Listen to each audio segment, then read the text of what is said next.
नमस्कार, capital TV Bihar देख रहे हैं आप। मैं हूं आपके साथ प्रगति चतुर्वेदी।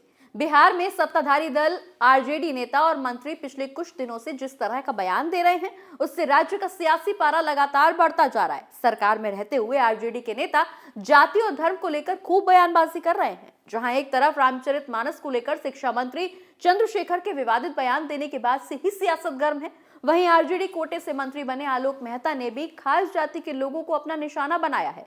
लेकिन महागठबंधन की बयानबाजी के बीच बीजेपी भी हमलावर है। सम्राट चौधरी ने आरजेडी पर समाज को तोड़ने का आरोप लगाया है। ये रिपोर्ट देखिए।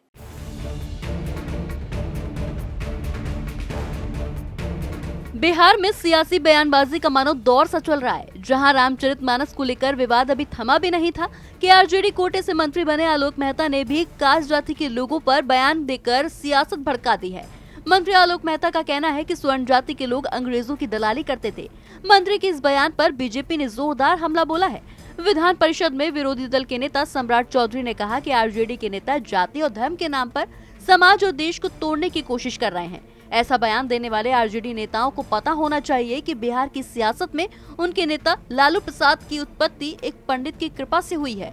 सम्राट चौधरी ने कहा कि आरजेडी नेता आजकल जिस तरह का बयान दे रहे हैं, इससे ये स्पष्ट हो गया है कि ये लोग जाति और धर्म के नाम पर समाज और देश को तोड़ने की कोशिश कर रहे हैं।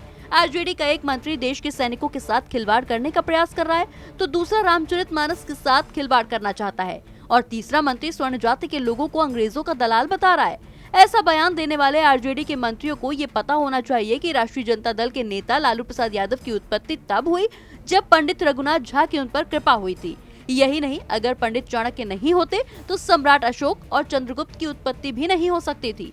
बात चाहे देश की हो या बिहार की, सभी का सहयोग लेकर ही कोई आगे बढ़ सकता है। बता दें कि आरजेडी नेता और बिहार सरकार के भूमि सुधार राजस्व मंत्री आलोक मेहता ने एक जनसभा को संबोधित करते हुए सवर्णों के खिलाफ जहर उगला था। मंत्री आलोक मेहता ने कहा था कि जिन्हें आज 10% में गिना जाता है, वो पहले मंदिर में घंटी बजाते थे और अंग्रेजों के दलाल थे। इतना ही नहीं, मंत्री ने सवर्ण जाति के खिलाफ जहर उगलते हुए ये भी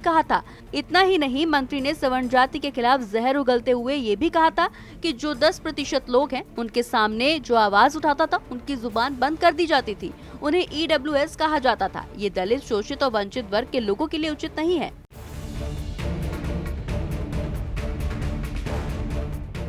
तो बिहार की सियासत में नेता भले ही एक दूसरे पर आरोप प्रत्यारोप कर रहे हों, लेकिन भंवर में नीतीश कुमार फंसते जा रहे हैं। अब देखना यह होगा कि राजनीतिक जमीन खोते नीतीश लोकसभा में कैसे उभर पाते हैं।